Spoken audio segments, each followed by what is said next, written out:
always something to make you look around and say, hey, you know what? I live in a pretty great country. President Trump is calm, on point, on his game. And unlike the last guy, he is competent and coherent. Come on, man. We're not bending the knee anymore. We're here to take a stand for God and country. This is the Steve Gruber Show. Live from the heartland and fighting for you from the foxhole of freedom.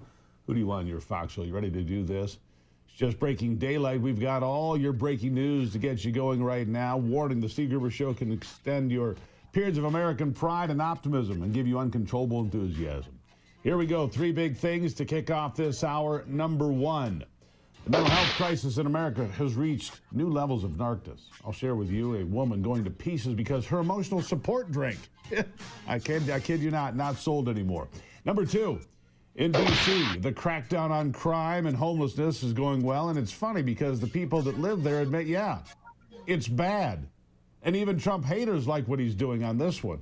And number 3, a big bombshell coming today. I'm told by John Solomon. We'll have it for you here. John Solomon told me yesterday, we have it. The latest, the ongoing grand conspiracy investigation. It's the timeline. It's the FBI protecting Hillary Clinton time and again. And by the way, she cashed in with millions of dollars. Millions. But first, we start here today. Gruber's most wanted, the 3 stooges make the list. James Comey, John Brennan, and James Clapper. For their role in creating the Russia collusion hoax, the fairy tale, at the behest of President Barack Obama. Here's the latest. The war against President Donald Trump was on a multi-front operation. Not only was Representative Adam Schiff ordering leaks of classified information, so was James Comey, the FBI director. You know, he used a Columbia law professor as his go-between for the New York Times. Here's John Solomon explaining that part of the story. Scandal. Hillary blamed Comey for throwing the election. She blamed the Russians for throwing the election. She blamed everybody but herself for throwing the election for her. But Comey was trying to rehabilitate that. And so he had an intermediary, a Columbia law professor by the name of Daniel Richman, who the FBI confirmed and interviewed. And Richman said, yes, I used my relationship with a New York Times reporter named Michael Schmidt. He's one of the authors of the Pulitzer Prize winning package that President Trump is now suing over. And my goal was to improve negative stories about James Comey and to set a narrative, i.e. set the Russia collusion narrative. This guy worked around the official channels of the FBI press office. And at one point, the FBI noted, you met with James Comey. He gave you access to classified information. A short while later, you had a conversation with that New York Times reporter, and he ends up reporting something that appears to be classified. Did you do it? And he gives, I think, perhaps the most famous denial people will remember since Bill Clinton says it depends what the meaning of the word is when he tried to obfuscate whether he had an affair with Monica Lewinsky. He says, I can say, I don't think I confirmed the information. I can say with a discount that I didn't give him the classified information. With a discount means you got to give me some room. It's an extraordinary moment. The FBI clearly had strong suspicions that this was a potential backdoor for information, maybe classified information to get out to the media with James Comey's fingerprints on it. I'm telling the truth with a discount. How about that? Try that with your mom, kids. This is confirmation of everything we've been saying the last decade. The deep state, the legacy media working hand in hand to craft whatever narrative serves their interests best. Not your interests, no, their own.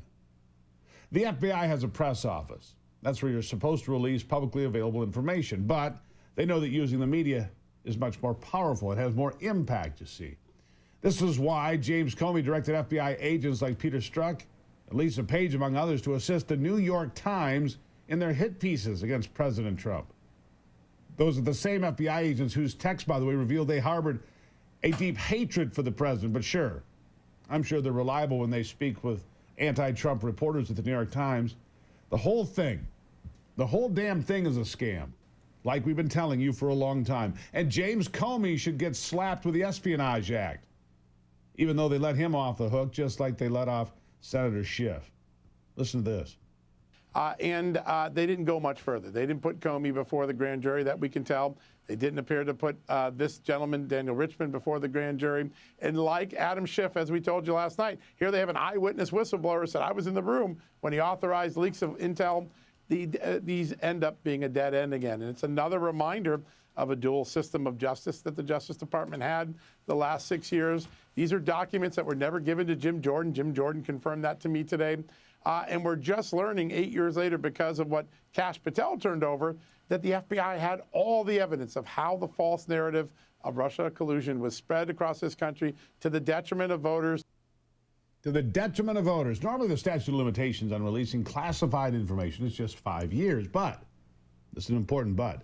But if the crime is done knowingly and willingly, it can be 10 years. I would argue that covering up the espionage should continue the time of the crime clearly. John Brennan and James Clapper belong behind bars right alongside him. Declassified documents, including a new CIA report commissioned by Director John Ratcliffe, show Brennan overruled senior CIA officers who challenged the intelligence community assessment's claims, particularly the assertion that Putin sought to help Trump. These officers noted there was, quote, no direct information supporting this, and yet Brennan insisted on including substandard, unverified reports, including references to the discredited Steele dossier, which he knew was a Clinton campaign product. The House Permanent Select Committee on Intelligence report highlights Brennan's use of this dossier in the ICA, despite his public denials, with one CIA officer recalling Brennan's defense of it as ringing true. That's what Brennan said, despite its flaws. Watch the absolute snobbery of Brennan when telling the world back in 2018 that his intelligence experience led him to push the Russia hoax. Here's Brennan and Clapper side by side. Should be a mugshot. Watch. If you could walk us through that, what led you to that determination? My intelligence experience and good counsel with Jim Clapper and my other colleagues in the intelligence community, that, as was borne out by the intelligence community assessment that we put out in January, underscored the intelligence community's assessment, FBI, NSA, CIA, and DNI, that Mr. Putin had authorized this. And as you can imagine, those types of assessments are built upon an array of intelligence sources, information, as well as experience. And the expertise, and I will say, I know I'm biased, but CIA has the absolute best analysts in the US government, bar none, especially on Russia. And they know exactly what the types of things are that the Russian intelligence service would do and what would require the authorization from Mr. Putin. So you put all that together, and it becomes then crystal clear to us that Mr. Putin was the one who had directed this to take place. You had high confidence in that as well? Absolutely. That's the bravado of a man or two men who don't realize there's a paper trail that will expose the treason. That intelligence experience was nothing more than his experience with Obama and Hillary Clinton telling him what to do. Here's what I need. Okay, I'll make it for you. It was a made-to-order delivery. And those analysts he speaks of discovered the opposite of what he tried to sell the American people. Russia had no effect on the election. And if anything, they wanted Hillary Clinton to win because they had a lot more dirt on him than they did on Donald Trump. We'll pick it up there when we come back. Don't forget to follow us live on YouTube, live on X, live on Facebook, live on Real America's Voice everywhere you look.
It is truly remarkable, the web that has been woven here by all of these people and the grand conspiracy, and it is a grand conspiracy.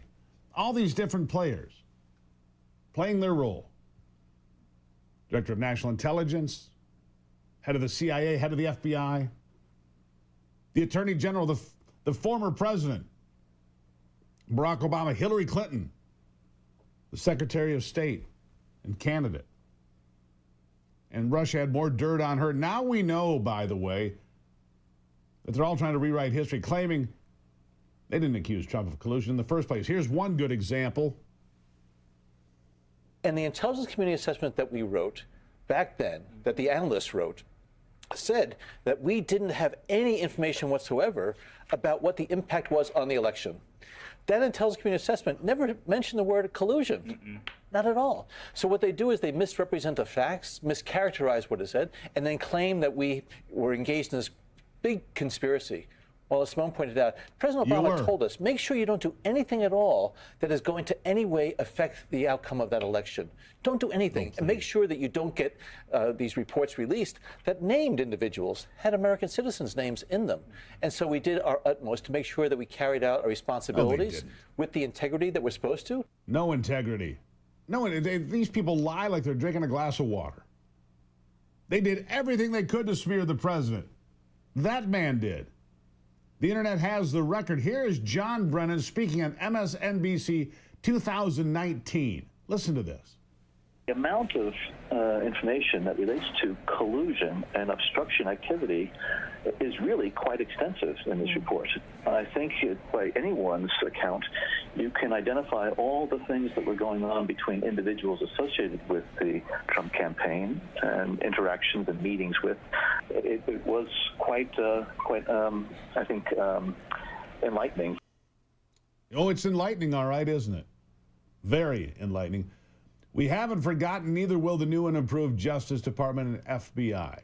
They shouldn't forget that Brennan made his bald-faced lie to Congress during testimony. Listen to this. Do you know if the Bureau ever relied on the Steele dossier as part of any court filings, applications, petitions, pleadings? I have no awareness. Did the CIA rely on it? No. Why not? Because we didn't. It wasn't part of the corpus of intelligence information that we had. It was not in any way used as a basis for the intelligence community assessment that was done. It was not. No. Strange, because the Steele dossier was the only thing they had to go off in making their case that Putin tried to get President Trump elected. They didn't verify any of it. James Clapper is guilty as hell, just like the rest of them. As former director of national intelligence, Clapper oversaw the creation, that's an important word, of the January 2017 Intelligence Community Assessment, which claimed Russia interfered in the 2016 election to favor Trump. And he skipped, quote, normal steps to do so in order to rush the report, according to more newly declassified emails. That's right, he cut the corners. Here's the email.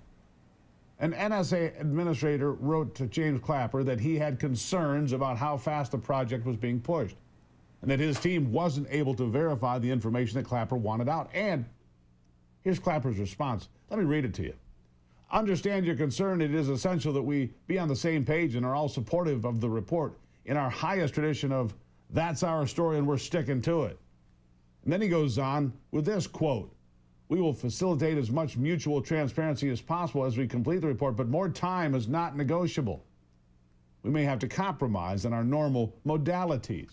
Since we must do this on such a compressed schedule, this is one project that has to be a team sport. Compromise is an understatement, and stick to it.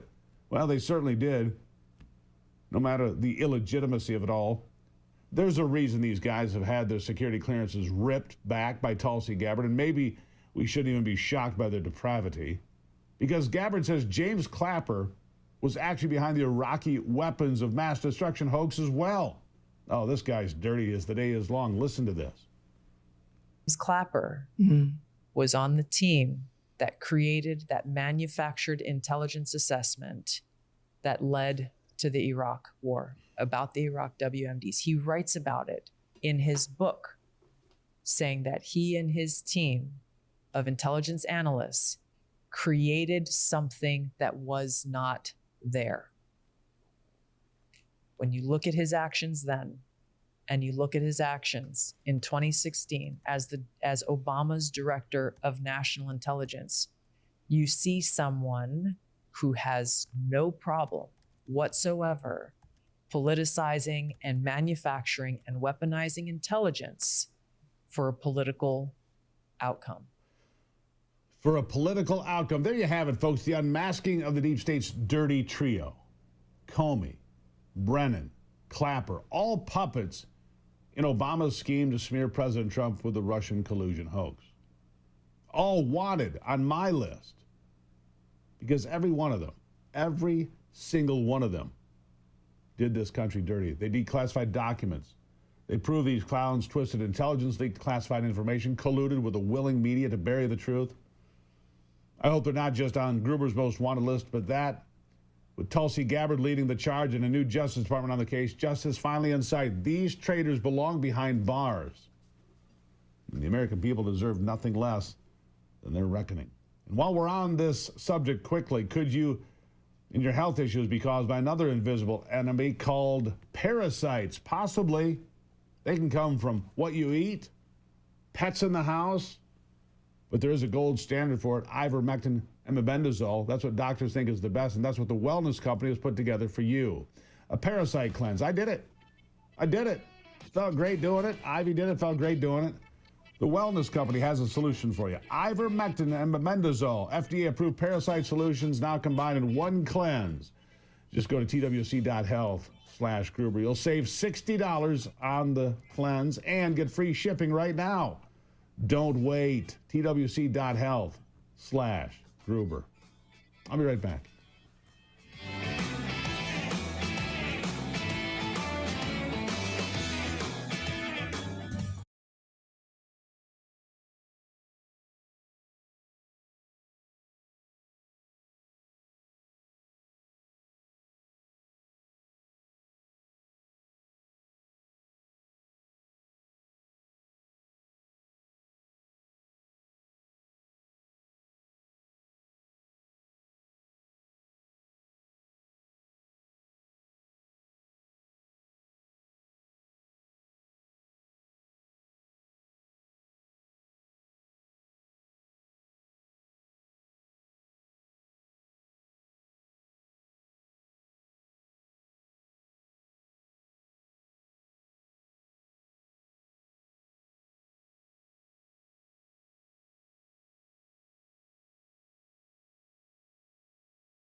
All right, this part of the program brought to you by PuroVet. That's right, our friends at PuroVet are trying to make it easier for veterans to get started in business. It's a remarkable opportunity, it really is.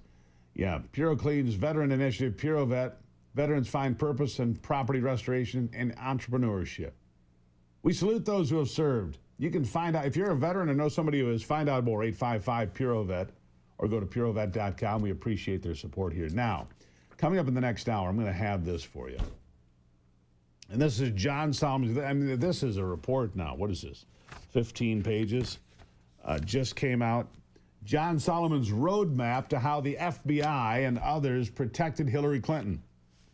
FBI Director Kash Patel uncovered a bombshell memo written in 2017 that chronicled the extensive political obstruction the career agents in 3 cities faced from their own bosses in the Obama Justice Department during the 2016 election, as they probed whether Hillary Clinton had engaged in pay-to-play corruption schemes, lining her pockets with millions and millions of dollars from foreign sources. Shut it down. That's the quote from then Deputy Attorney General Sally Yates, demanding in the detailed timeline of political impediments that agents in New York City Little Rock, Arkansas, and Washington, D.C. reported. Those agents tried to get help from their federal colleagues. They were shut down time and again. Every time something would happen, they'd get shut down. Andy McCabe ordered that no overt investigative steps were allowed to be taken in the Clinton Foundation investigation without his approval. The Clinton Foundation investigation, you know, the same Clinton Foundation that went to Haiti with millions of dollars, and somehow the Haitians got little out of it. But the Clinton Foundation, man, they did great. Millions of dollars.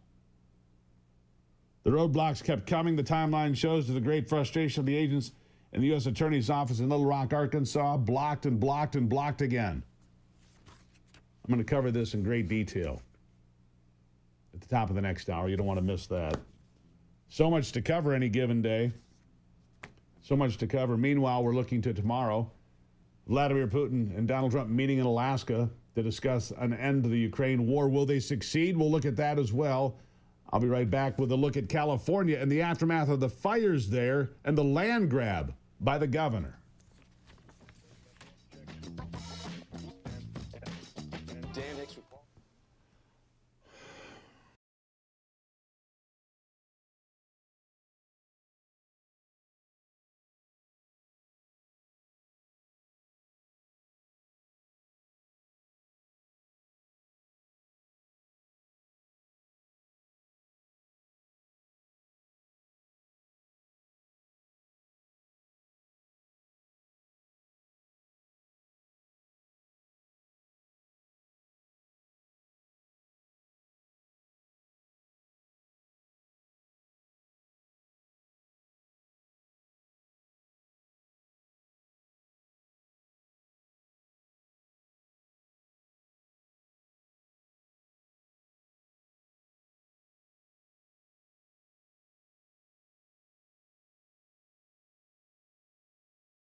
Conversation now. Earlier this year, you know, the devastating fires that rolled through Altadena, Pacific Palisades, Malibu, leveling 18,000 buildings in coastal California in those firestorms. And California made a lot of promises. Oh, we're going to get rebuilt. We're going to get things put back together. We're going to make it right. My next guest at the time says he didn't believe any of it. He didn't believe any of it. And I just saw a tweet from him on X. It's official. It's a California land grab. Joining me is Grant Cardone, fund manager, CEO of Cardone Capital and Cardone Training Technologies, and a guy whose house was the last one standing on the beach in Malibu. Grant, welcome back to the program. Steve, great to have you, man. I can't. I'm sitting here smiling because I'm with you today, but I'm sitting here also in horror, knowing my prophecy that this was a land grab. Yeah. That I stated in January. That is actually coming true. Well, we talked about it at length because 18,000 structures lost, most of them houses. In places like Altadena, these are historic family homes. There's no way these people can afford to rebuild. In California, and the developers, some of them just licking their chops going, we can take this land away from them. We can do all sorts of things here. We're basically, let's just call it for what it is. They're screwing people, Grant. That's what it looks like. So tell me about this deal. You said they're going to have to raise the structure. I don't understand this. So it was a fire. But if you spend more than half of the value of your house to rehabilitate it from the fire, if you can, then you have to raise the grade. Am I reading this right? It doesn't even make sense. Yeah, so FEMA came out. There's all these new acts coming out. First of all, Karen, what's her name? Karen Bass. Karen Bass. I'm going to say Karen Ass. Karen, That's okay. Karen said, told Donald Trump, President Trump, hey, we're going to expedite, we're going to provide permits, you're going to be able to build your structure back, fast track your structure back, plus 10%. The Coastal Commission is going to bless the property. We're going to move at light speed. Yeah. None of that is happening. None of that is happening. Nothing's been rebuilt. We found out yesterday that if I spend more than 50% of the cost of my structure to rehabilitate it, let's say the structure is worth $5 million. If I spend $2.5 million and $1, I will be forced to raise my entire structure up somewhere between 18 and 36 inches to fit FEMA's new elevation levels. So Elevation. and again, Let me just say this, because elevation has something to do with water, nothing to do with fire. As long as I'm a little obtuse here, and maybe I'm a little slow. These were wildfires that went out of control where they didn't supply enough water into the system because the reservoirs were dry, and now they want you to raise the height of your house for floods, for hurricanes. I don't understand any of this, and I don't even live there. Dude, this is a land grab, bro. This is the most sophisticated land grab in the history of planet Earth, maybe next to Ukraine, which was also a land grab. Maui, a land grab. The Carolinas, a land grab. President Trump was on TV yesterday saying what has happened in Los Angeles is ridiculous. He was talking about cleaning up D.C. He's like, when I'm done here, I'm going to L.A. Because what's happening in L.A. is Altadena, which is middle-class people. Yeah, okay, it was. Finally having a chance at the American dream, home ownership. It's the Pacific Palisades, upper middle class people, and also now Malibu, which is, super wealthy people. Nobody's feeling sorry for me or them, but you're talking about somewhere between 18,000 and 54,000 structures and their land. They're going to make it impossible for people to rebuild there. What are they going to do with it? I mean, they're going to claim this land and they're going to control it. They're pushing out. For the last 12 years, there's been a organized effort at pushing out the most qualified people in California and their businesses, including Elon Musk, Chevron, Tesla, SpaceX, all these major companies, including myself, have been pushed out of California because it's unaffordable. They then allowed a bunch of illegal immigrants to come into the state that have no place to live. Right. They are now destroying homeowners' rights and making it impossible for people to rebuild their homes there, either because it costs too much or it takes too long. You know what's remarkable? You mentioned Karen Bass, the mayor of Los Angeles. She's willing to spend millions of dollars for illegal aliens that you mentioned. Tent cities that have taken over city parks and so forth. Where does somebody go in Los Angeles if they want to take the kids to the park? Grant, where do they go? Honestly. Well, you can't go to the CVS anymore because it's dangerous. Yeah, and it got burned Dude, down. Santa Monica's losing all their retail. This is crazy. It's San Francisco, some of the greatest real estate in the world. Some of the greatest locations has been shut down because nobody feels safe going into those environments, and the retail stores can't even stay there because of the crime. They become ghost towns, haven't they? These areas you're talking about. I mean, San Francisco, I remember when I was a kid, you'd be homesick from school, right? You watch The Price is Right. We got an all-expense paid trip to San Francisco, California. I'm sorry, they're not offering that anymore because it's not any place anybody wants to be. It's just the truth, isn't it? Yeah. Yeah. And this is gonna cause further economic problems in California with unemployment. You know, you have some of the highest unemployment in the country in California. Had they expedited my home and said, Mr. Cardone's home is fine, expedite it, let him clean it up. I'm not depending on state money to do this. One, I'd be putting people back to work, carpenters, cabinetry people, floor people, bringing them back in to do work. Instead, guess what? I'm on stall. I have to wait. I can't give jobs out. And I'm going to get penalized if I spend $1 too much, I'm going to be penalized and have to wait 4 or 5 years and then have to spend 40 or $50 million rather than a few million to fix my home. Donald Trump's right. Fabricated inflation. California is an absolute disaster. I don't see how Gavin Newsom thinks he's the right guy to run for anything except the door. We talked last time you were here real quick because I want to get something else real quick. Still entertaining the idea of running for governor in California? Does it cross your mind? Do you think about it? Dude, the only thing I'm thinking about now is how to run out of that state, not run for the state. I don't think the people are ready. Look, if the people aren't ready, they're not ready. And I've always said this. If I believe the people in the state of California were ready to literally stand up and give up this diehard, I'm a Democrat, okay? Because the Democratic Party is dead. The Democratic Party is completely dead. Elon, I think, should bring back the Democratic Party, give up this idea of the third party, and let's get back to the old Democratic Party that was for the middle class, for home ownership, for jobs, for working class people that defended that class that I grew up in. Yeah, for the folks.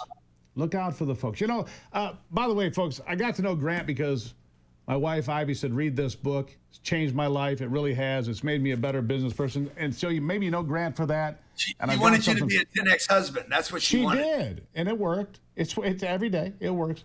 I got a special gift for everybody here today. Grant will give you a free strategy call right now. He's talking about California. That's important stuff. But if you're a business owner, you want a chance to do something cool with your life, you got a free call right now. Strategy call with Grant Cardone and his people. There it is. Go to Gruber10x.com and you're on your way. And I really appreciate it, Grant. What you're talking about are serious things. You do serious things with business people. You help them out. Everything you do, I appreciate, my friend. Thank you for being here. Always good to be with you, Steve. Tell your wife hello.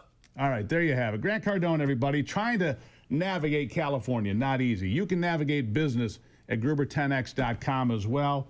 Free strategy session right now. I'll be right back.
Indications are that the market is doing okay. The inflation number's better than expected. The jobs number's a little bit weak.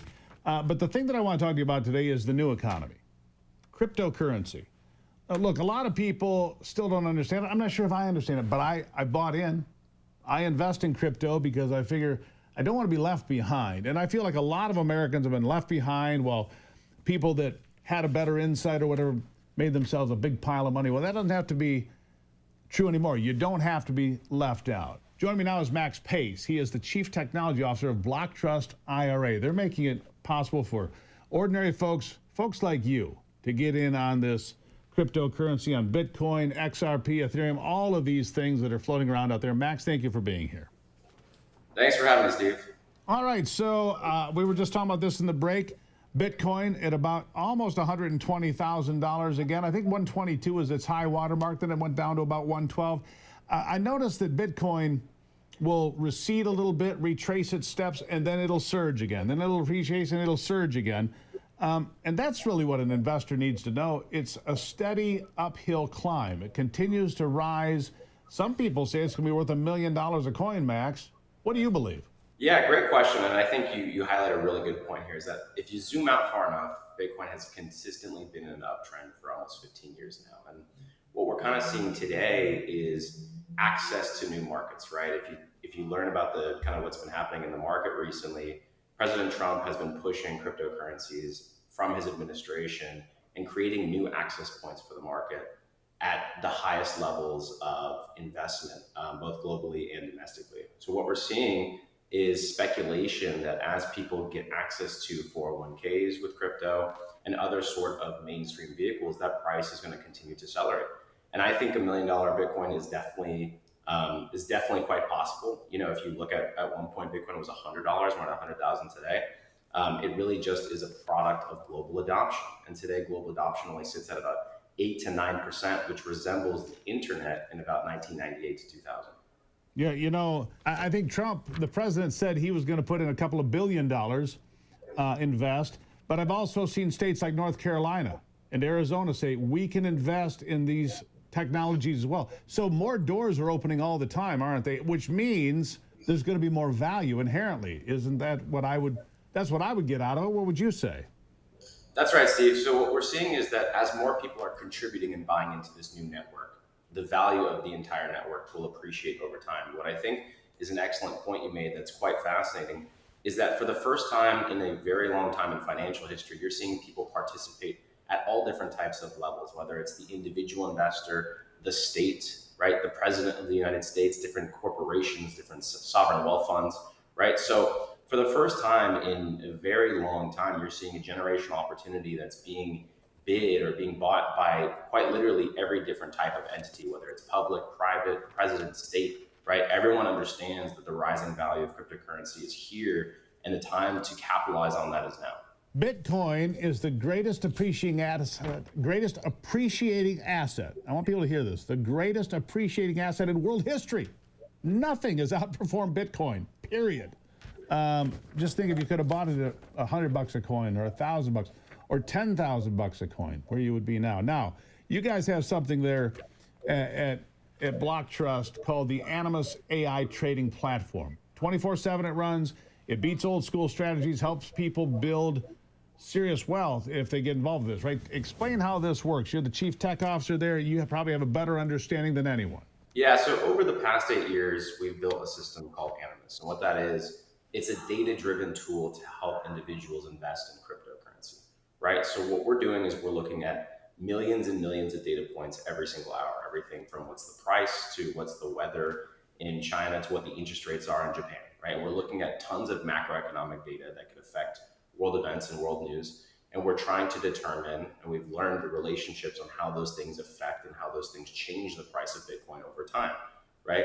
The idea here is quite simple. Imagine, I think we're learning that we're in a world of using information, right? People are starting to learn about ChatGPT. They're learning about the power of using data to their advantage. Absolutely.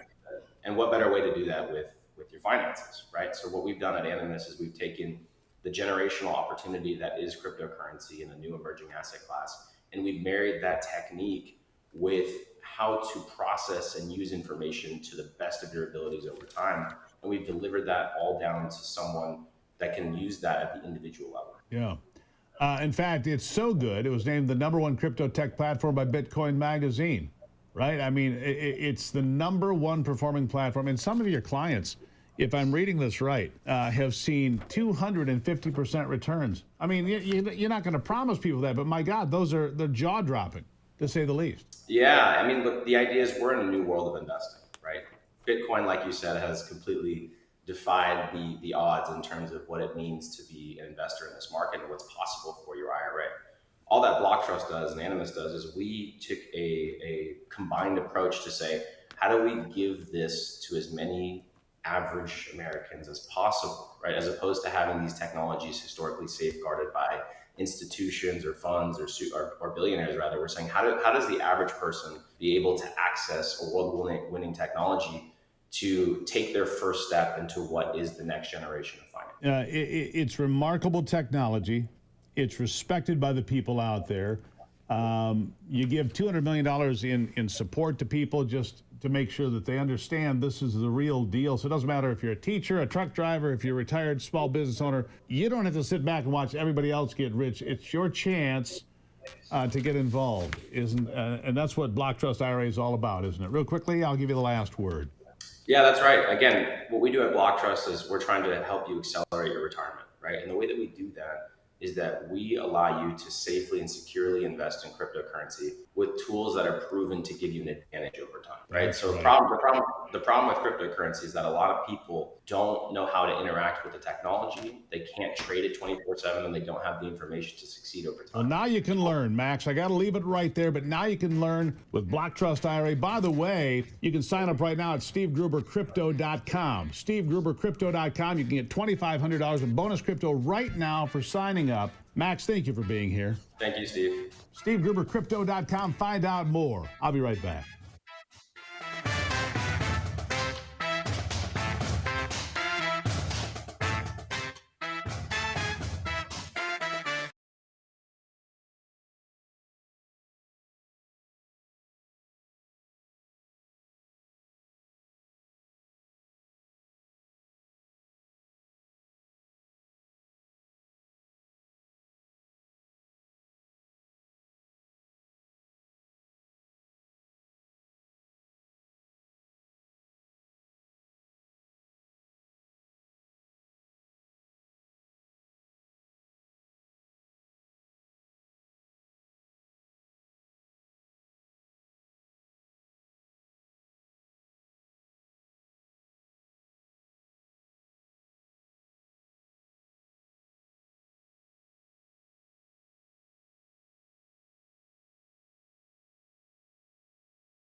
All right, I'm confused.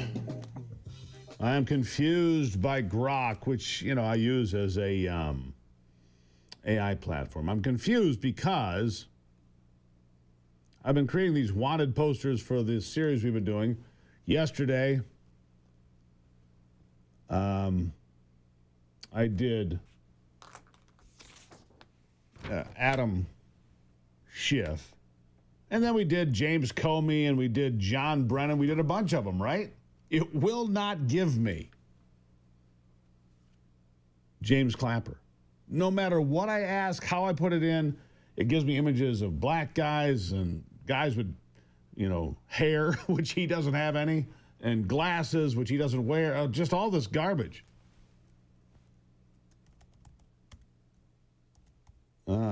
I'm just wondering if you guys have the same issue. All right, so you Grocksters out there, go see if you can do it. Post on X for me. It's very confusing to me. Is James Clapper an alien? Is he proof that aliens, came down and he's not real? It's weird to me. Anyhow, I want you guys to go figure it out. James Comey, no problem. Neither was anybody else. And, but no James Clapper. Why is that? It just seems weird to me. And so, what's that? Have a competition, see who makes the best wanted poster, get a shout out. There you go. Who makes the best wanted poster gets a shout out from me and from Anthony. Just so odd to me. Anyhow, I'm posting all over the... Grock responded to me, by the way. Grock responded. Hi, at Steve Gruber Show, Grock here. Our image generation policies allow depictions of public figures like James Clapper with safeguards against harmful content. If it didn't work before, it might have been a glitch. Describe your wanted poster and I'll generate it for you. Well, I described it. It didn't. 12 times. 12 times. Can you create a wanted poster of James Clapper? Look, it's all part of the investigation. Greatly appreciate you being here. We've got a lot to talk about, including James Clapper and John Solomon's new big bombshell after the top of the hour.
There's always something to make you look around and say, hey, you know what? I live in a pretty great country.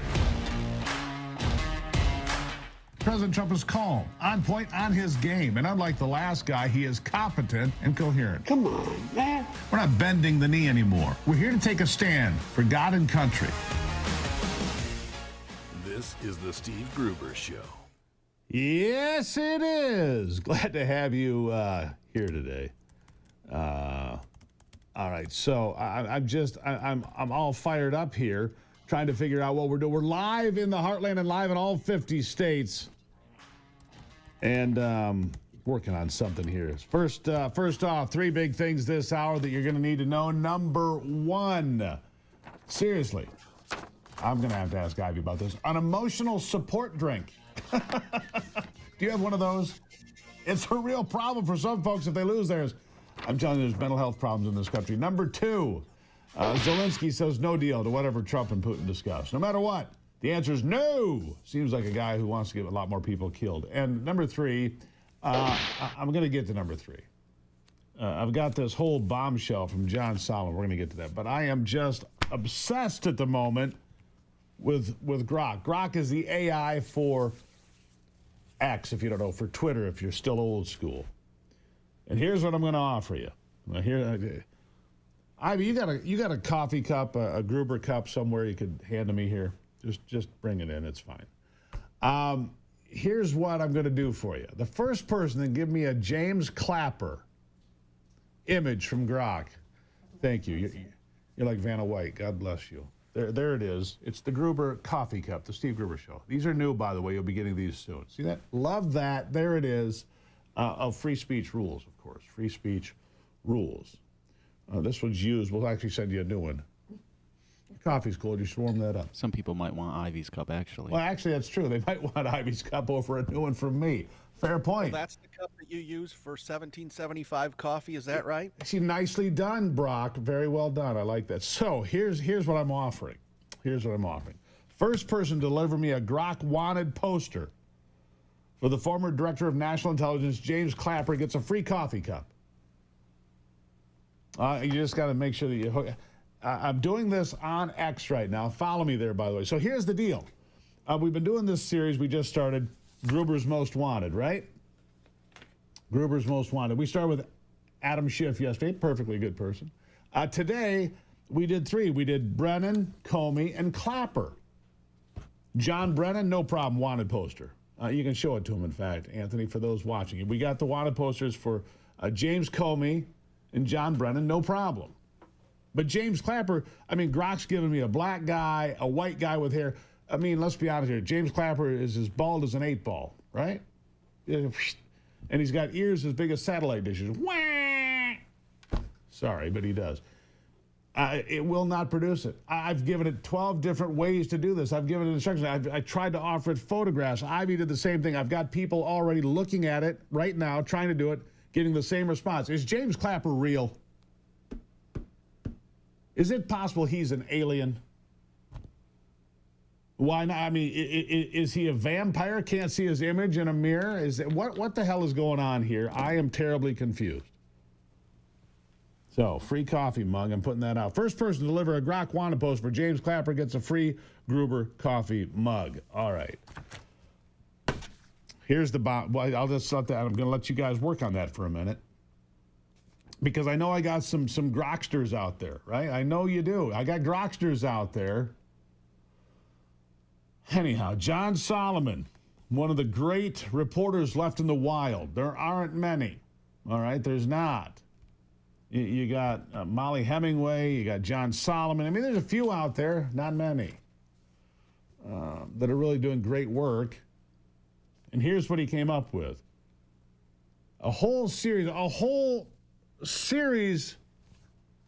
of events that protected Hillary Clinton from being investigated for criminal activity. Not really for her campaign and not for the Russia collusion, more specifically to the Clinton Foundation.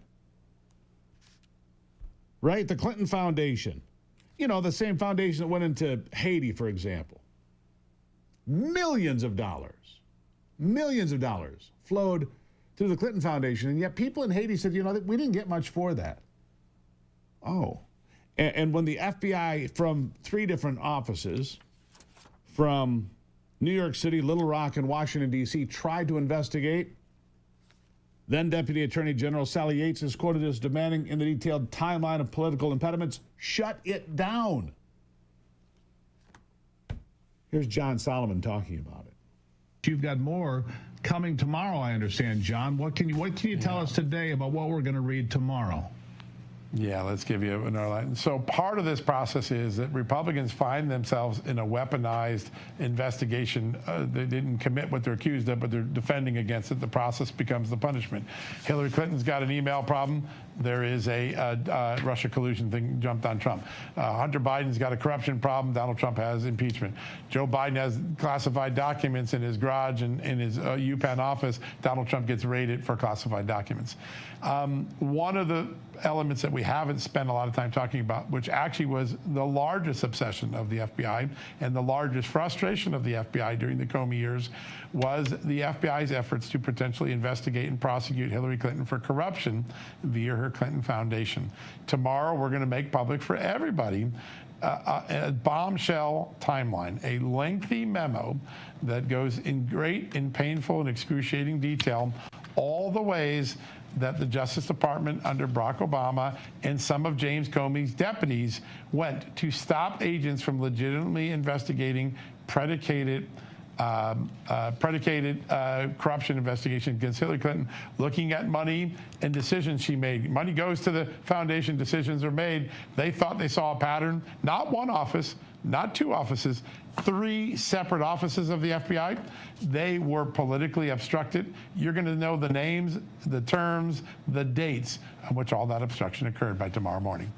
Yeah. And here it is. You know, by the way, there was a book written a number of years ago, you probably heard about it, called Clinton Cash by Peter Schweitzer. Schweitzer outlined all of this, or most of it. Great book. He outlined all of it or most of it. And anyhow, one more thing from John Solomon. We won't get through all of it, but let's hear the list of grand conspiracy crimes. The department is reporting that in 2024, crime went down 35%. That's not it. And then again, that's okay. That's a D.C. crime thing, which we're going to get to, by the way, where they're lying about crime in D.C. We'll catch up on it. I do appreciate the efforts of everybody online. Dave Hodges put one through. Steve Gruber's Most Wanted. No James Clapper, of course. Clapper. Impossible to create with Grock. Grock even responded to me on X, questioning me as if I was doing something wrong. Well, did you put in this? You put in that? Yeah, Grock, here it is. Got it all for you. You're dishonest. AI gone wild is what that is. You know, gone wild. Speaking of gone wild, I'm going to play this for Ivy. An emotional support drink. I'm a little off a little bit today. An emotional support drink. Do you have one? Mine's called coffee. Sometimes it's called bourbon, but I'm going to play for you here in a little bit a woman who is off her rocker because Starbucks no longer had her emotional support drink. You know, there's a mental health crisis in America. Go on, Grocksters. Find me what I'm asking for. James Clapper. I'll be right back.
All right, back at it now as we continue to dig into the most important stories of the day, keeping you the best informed audience anywhere. That's my aim every single day, is make you the best informed audience possible.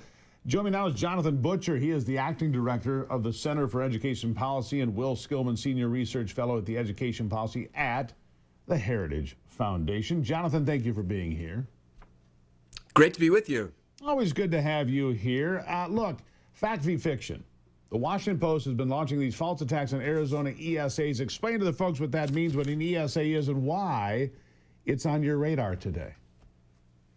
So with an education savings account, the state deposits a portion of a child's part of the education spending formula into a private account that parents can use to buy education products and services for their children.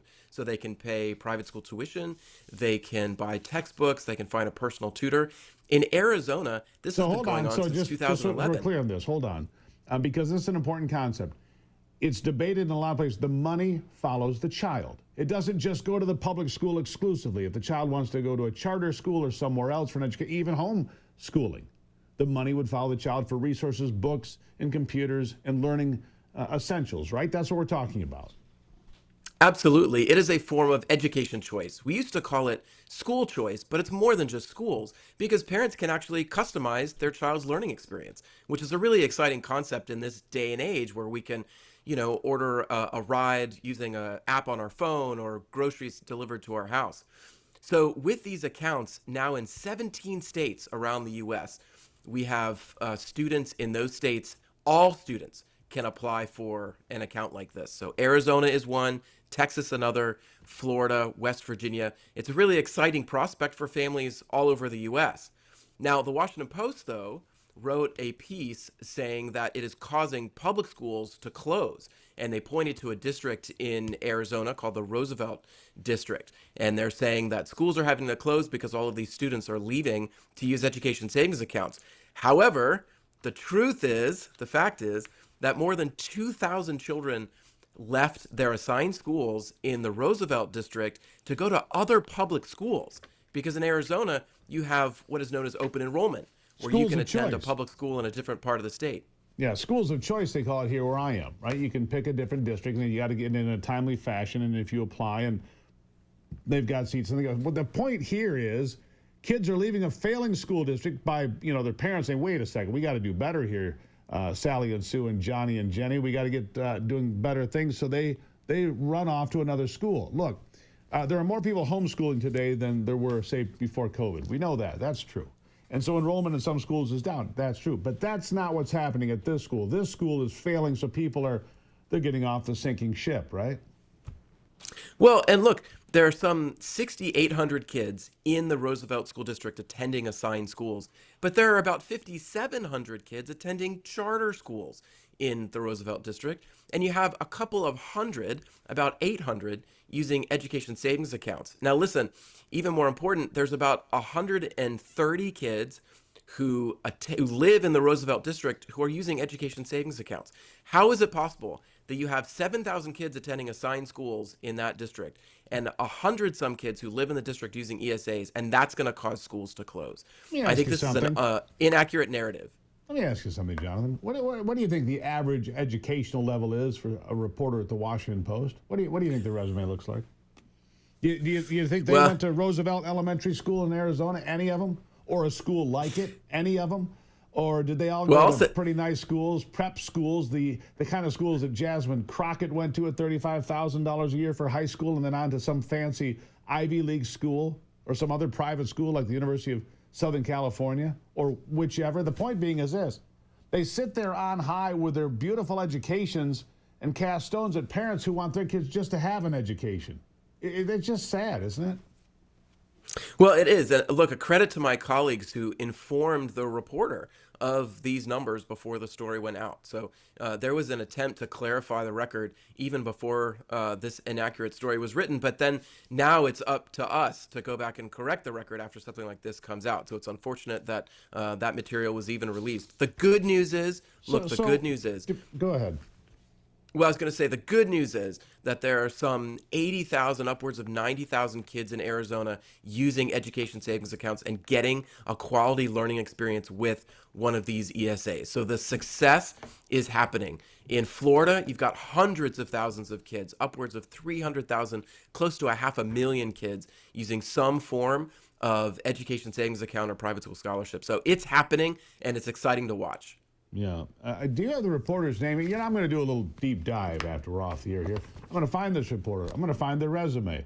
I'm going to make an assumption here, and we'll see if I'm right, about their background and their education, that they had a privileged education before they made it to the Washington Post. And it's just outrageous because then, as you just pointed out, Jonathan, you tried to inform them of the actual facts before they made a fool of themselves or just misinformed the public. And they did it anyway. The facts didn't matter. The narrative mattered. The agenda mattered, didn't it? More than the truth. I'll give you the last word.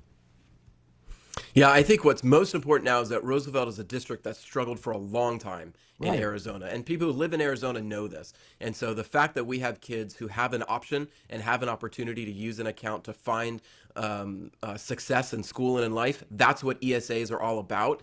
And a real credit to my colleagues who wrote this up and who exposed the truth and are still doing so. Yeah, ESAs ought to be celebrated. Schools of choice and charter schools ought to be celebrated. You know, in Detroit, not far from me, the charter schools far outperform the public schools. We can do better, but attacking ESAs is not the way to get there. Jonathan Butcher from the Heritage Foundation, thank you. Thank you. Really appreciate it. You know, we just spend our mornings spewing truth. If you're not into that, well, go somewhere else. But we'll just sit here and tell you the truth about every important story that affects you, your community, your country, parents, kids, all of it. The Steve Gruber Show. I'll be right back.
All right, so look, everybody's got something, right?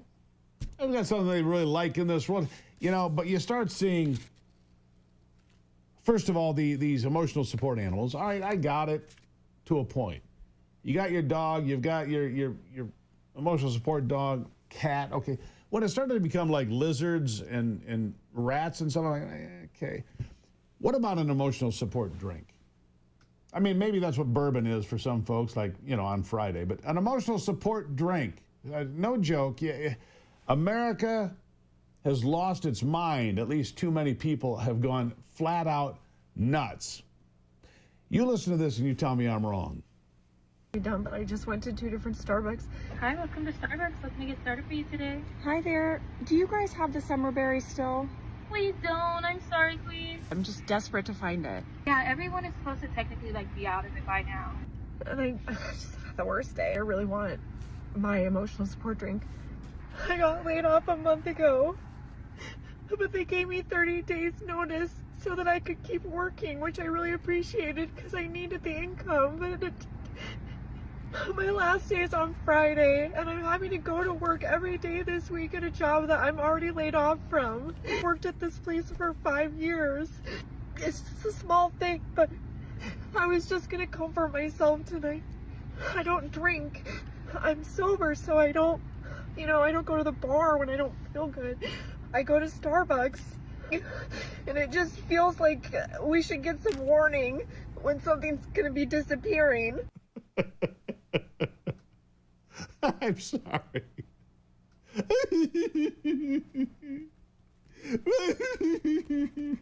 Well, she didn't get her summer berry fizz, whatever.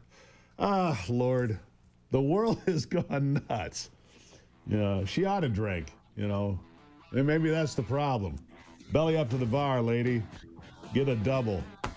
Oh, I'm sorry. All right. Back to serious conversation in a moment. We needed that bit of recess. Did you? Okay, I'm better now. That's right. Coast to coast and live around the world. It's the Steve Gruber Show.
All right, so healthcare in America is something that I've done a lot of work on. As you guys know, I did a documentary that released in the fall of late late fall of November 2023 on hospitals closing in America, ambulance services going bankrupt, did a lot of work in that regard. Hospitals today are also in trouble. The Affordable Care Act did nothing to protect rural hospitals. In fact, rural hospitals continue to close at a rate that is unprecedented. 200 could close today. There's 200 any given day in America that could close their doors. There's problems in healthcare. My next guest, Charles Sauer, author, economist, president of the Market Institute, joins me because there's a pushback against big government collusion with nonprofit hospital networks. And trust me, there's not one person to blame when it comes to the problems in healthcare or one organization or one sector. It's kind of a collective failure in some ways, I believe. Charles, welcome to the program. Thanks for having me on. Yeah, would you agree with that? I think it's a collective failure. It's government, it's insurance companies, it's big conglomerate healthcare organizations coming in and buying 6 hospitals, and to make their profit better, they close 2 of them. Things like that happen on a regular basis, right? So when it comes to healthcare and the problems we face as far as accessibility, which is the real key here, there's a lot of people that could do better, right or wrong? First, I didn't know that you had a documentary out on healthcare. I love it. I'm going to go check it out after this. Yeah, healthcare is this weird problem that is built by everybody. The first problem starts in how we solve it. We have a private-public solution. So the government's involved and the private sector's involved, which creates these distortions on the market. On top of that, you have Republicans that know that we need that want government involved in healthcare, but don't want it to overspend. So they're holding certain things steady, while the Democrats want to spend all of the money on healthcare. And so we have things that should not be held in place, and things that aren't held in place that should be held in place. And that's just between the Republicans and Democrats. When you bring in lobbyists and you bring in corporate interests, the problems get worse. And the pharmaceutical industry has more lobbyists on Capitol Hill than anyone else. And that's a fact. There's more money. Look, the big television networks are supported by big pharma. That's their big money check every month. That's where the money comes from. But I want to focus on something here, the 340B program. It's supposed to help hospitals provide care to indigent populations at low cost, routinely used for fraud. These are for safety net drugs, diabetes drugs, obesity drugs, heart disease medications, things like that, things that keep people alive, right? That's what it's supposed to be. That is definitely what it's supposed to be, and that's not the way that it works out. As you pointed out, we have the conglomerates going in and buying multiple hospitals. They can buy rural hospitals. They can shut down large portions of those hospitals. And then they can also have those rural hospitals that are treating the target patients, but then they buy all of the drugs for the whole conglomerate. And so instead of the 340B program being used to help needy and indigent people, it is now used to treat wealthy, the taxpayers, and everybody else that's being served by this conglomerate, What you're describing, adding the bottom line of the hospital. What you're describing there is cornering the market. By gobbling up all the supply, you're cornering the market on drug X, right? I mean, that's basically what you're describing. Well, I think it's more than that. I guess I don't see it as cornering the market. What I see it as is a hospital using a coupon that can only be used at one store, but that store buys it from all of the places or supplies all of the places. So I think that in this case, they're not cornering the market. I mean, you're not going to corner the market on aspirin or the new diabetes drug, because they can manufacture as much as they want of it. The problem here is that when a company says, yes, I will give a discount to this group, but then instead every single person in the U.S. gets to use that discount, that becomes an issue. Yeah, and here's the thing. The way that government reimburses hospitals has changed every year for the last 25 years. The reimbursement rates go down, the ability to get that money back. One of the things I found in the documentary was hospitals have created entire departments just to claw back the money they're supposed to get from, the providers, from the CSM, however that worked, and they wouldn't get the money. So they had to create whole departments to get their money back. There's a lot of problems here in healthcare. Let me ask you about this. I'm not going to cry for the hospitals, Steve. They get more money. I'm talking about rural hospitals. I'm talking about rural hospitals that are going bankrupt because they're only allowed to charge $15 for somebody coming through the door, and then in order to get the money back from the government, it's very hard to do. So that's why a lot of these hospitals are facing. There's challenges everywhere, is my point.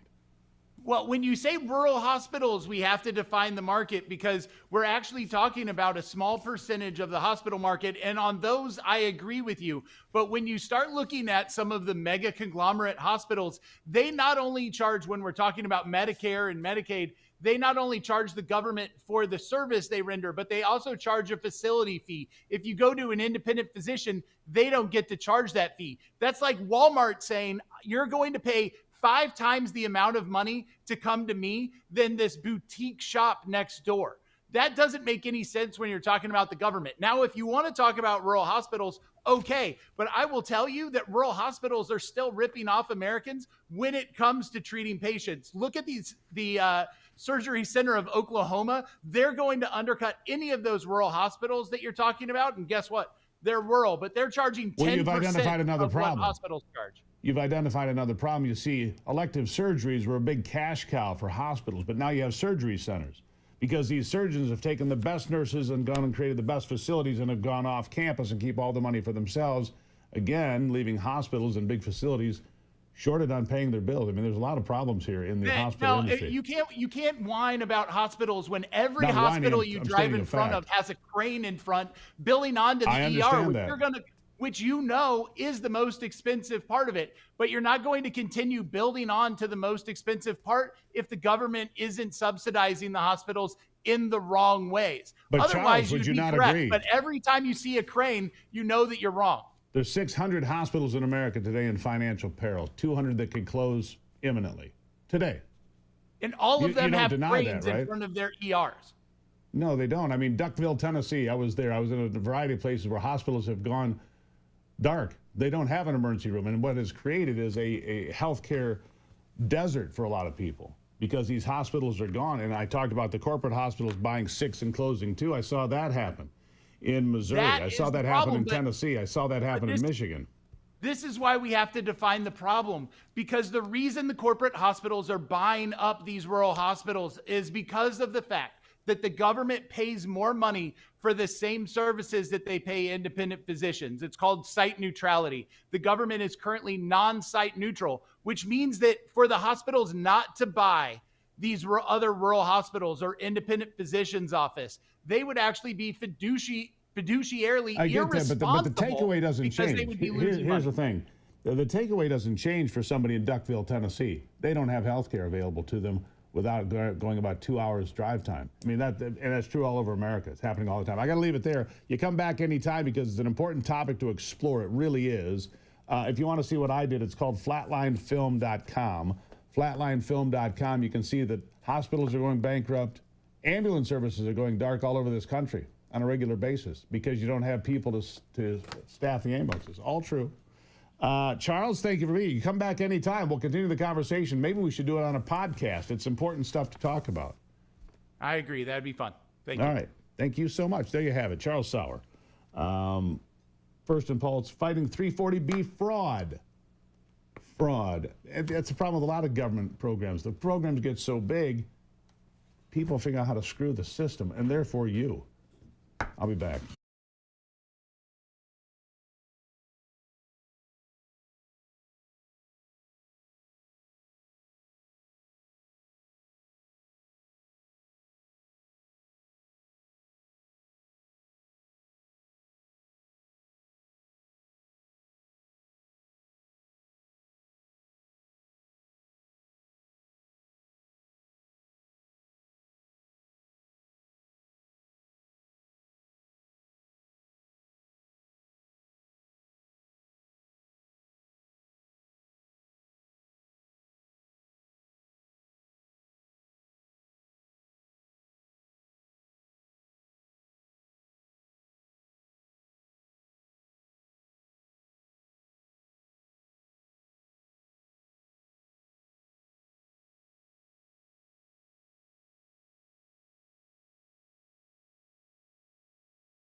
So Charles Sauer, my previous guest, spends a lot of time in D.C. He says crime's, in his opinion, better than when he first moved there years ago. He doesn't like the idea of enhanced enforcement on the streets, though I think most people do. You talk to, well, how about this? Let's talk about D.C. and the crime rates for a minute. Incredibly important. It is. And it is the nation's capital. And it's always in the top 5 for murder and rape, carjackings, armed robbery, all sorts of criminal behavior, people gunned down in the streets. The police union chief says the reported crime rates, by the way, in D.C., because they're trying to tell you that the crime has fallen in D.C. and it's a much better place, he says, not true. Listen. The department is reporting that in 2024, crime went down 35%, violent crime, and then again another 25% through August of this year. That is preposterous to suggest that cumulatively we've seen 60+% drops in violent crime from where we were in 23, because we're out on the street, we know the calls we're responding to. Yeah, so he knows what they're responding to. He said it's simply not true, and who would know more than the union guy who represents the police officers in D.C. Judge Jeanine Pirro, now that she's not on the 5, is out there stirring it up as the district attorney, the federal attorney, made it clear, mess with the police officers in D.C., you're going to jail. This clown thought he could throw a sub sandwich right in the face of a police officer, and for some reason thought that would be okay. Do you want mayonnaise with that? Listen. So President Trump has vowed to make D.C. safe and beautiful again. And as part of his effort to fight crime, he's bringing in our federal law enforcement partners like FBI, ATF, DEA, Park Police, everybody to help the Metropolitan PD fight crime. And the president's message to the criminals was, if you spit, we hit. Well, we didn't quite do that the other night when an individual went up to one of the federal law enforcement officers and started jumping up and down, screaming at him, berating him, yelling at him. And then he took a Subway sandwich about this big and took it and threw it at the officer. He thought it was funny. Well, he doesn't think it's funny today because we charged him with a felony, assault on a police officer. And we're going to back the police to the hilt. So there. Stick your Subway sandwich somewhere else. Judge Jeanine, she's always so, hard to figure out. She needs to have an opinion about something. She needs to stand up and tell us where she stands. By the way, speaking of telling you where she stands, D.C. reporters breaking ranks. Kira Phillips was the ABC News anchor who used to work at CNN. She's married to John Roberts from Fox News, and she said on the air this week, hey, I was jumped here a couple blocks from the station. My colleague had her car stolen this morning. Here a few weeks ago, there were people shot down the street. One of them died, shot a couple of blocks from the station in D.C. D.C. reporters are breaking ranks, telling the truth about how much crime there really is. MSNBC can't hide it either. This happened on its air. And I live in Washington. This is personal for me.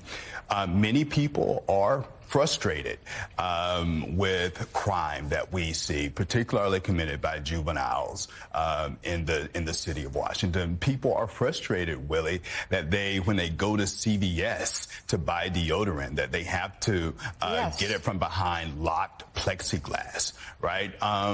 But the response here, and let me say this, right? These are not just random anecdotes. What we see in Washington Post polling, among others, is that roughly half of D.C. residents, mostly half of D.C. view this as a serious problem or an extremely serious problem. Crime in D.C., a serious problem or an extremely serious problem. There it is. I mean, those are the people that live there. Kira Phillips, I don't know that gentleman's name. They live there. I'm there. Look, I'm there a fair amount. I'll be there in a week to cover the White House. I think that it's valid to crack down on crime in the nation's capital and clean up the streets. I think that's true in all major cities. We shouldn't have to put up with this. Who would ever go to a ball game in a big city if you didn't think you were safe, or a concert or anything else. Look, it hurts everyone. All right, have you ever heard anyone say this is unconstitutional? It's easy to hear bold claims in the media. But have you ever taken time to really understand the United States Constitution yourself? Hillsdale College is offering a free online course called The Federalist. You can dive into the writings of Hamilton and Madison and learn how the Constitution was designed to protect our rights while balancing power. I'd like to give you a preview. Here it is. I don't want to take away to be that democracy is a bad thing. We need more democracy, just not their kind of democracy. Without delay. Many of us wish we could ignore politics. However, as citizens in a republic, that's not really a convenience that we have. In a self-governing system such as ours, the decisions that are made by politicians, that are made in our national institutions, have a profound effect on every aspect of our lives. In the Federalist Papers, we have the work of two of the most important founders, James Madison and Alexander Hamilton. The authors of the Federalist wanted to educate public opinion about what it meant to be a citizen in a free republic. One of the criticisms that the Federalist would make of our system of government today is, in fact, that there's too little democracy in it, and that our institutions have very little accountability to actual citizens. All right, there you have it with 10 30-minute lectures. You can take the course at your own pace. Just sign up today. Gruber4Hillsdale.com. Look, these are all free. There's more than 40 of them. And you can see how well they're done. This is an education for you, your kids, your grandkids, the guy down the street. It's better than binge watching Netflix, I guarantee you that, because it's well done. It's interesting. You'll learn something important about your country from every one of these different programs. Go to Gruber4Hillsdale.com to enroll for free. Gruber for Hillsdale.com. Gruber4Hillsdale.com. Yeah. Ethics, the Constitution, so much to learn. All right? I'll take a break. I'll be right back. It's the Steve Gruber Show, Sports with Brock, straight ahead.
And now for sports with Brock.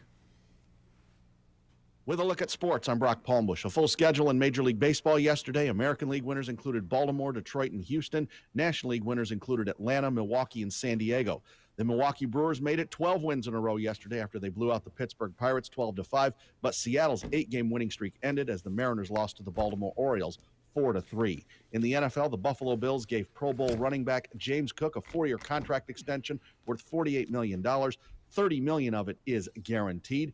In the NBA, the league's board of governors approved the $6 billion sale of the Boston Celtics from Wyc Grousbeck to a group headed by Bill Chisholm. The Celtics have been up for sale for over a year. And the Portland Trail Blazers have found a buyer. Tom Dundon, owner of the NHL's Carolina Hurricanes, have agreed to buy the NBA team from the estate of late owner Paul Allen. That's a look at sports. Back to you, Steve. All right, Brock, thank you for that. Greatly appreciated. Are you tired of being in pain every day? Try ExodusNow.com. Introducing Exodus. It's a natural, holistic supplement that combines 2,000 years of ancient wisdom with modern science. Featuring 7 biblical ingredients, frankincense, myrrh, and cumin. Paired with the groundbreaking benefits of molecular hydrogen. It's all the rage, of course. It's designed to soothe joint and muscle discomfort, boost your energy levels, and reduce inflammation. If you're living with chronic inflammation, you are not alone, but you don't have to suffer anymore. Try ExodusNow.com. Try ExodusNow.com. All right, up in the next hour, you don't want to miss this. Lara Logan will be with me, not for a very long time, but for a little bit. An award-winning journalist formerly on 60 Minutes and elsewhere. America's Future Get in the Fight California Summit. And training aims to educate and mobilize citizens to combat crimes against kids. Crimes against kids. Lara Logan will be here. Never want to miss her because, well, she's going to get right to the point. She's also somebody who, well, you don't really need to ask her opinion twice. It's the Steve Gruber Show. Follow us at stevegruber.com. Find out everything. Read Liberty Page every day. And Satire Saturdays with Liberty Page. Good fun for everyone. I'll be right back.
there's always something to make you look around and say, hey, you know what? I live in a pretty great country. President Trump is calm, on point, on his game. And unlike the last guy, he is competent and coherent. Come on, man. We're not bending the knee anymore. We're here to take a stand for God and country.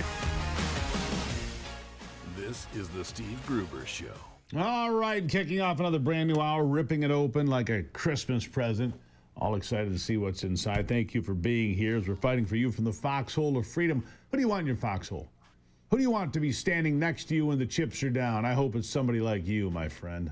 Hope it's somebody like you. Here are three big things you need to know this hour. Number one, a judge has now ordered Governor Whitmer in Michigan to respond to a special election lawsuit by next week. She's left a seat in the Senate vacant for more than 200 days, playing politics. We'll get to that. Number two, 8 figures, $58 million to an ex-Detroit police officer because of just a garbage investigation where he was accused of things he did not do.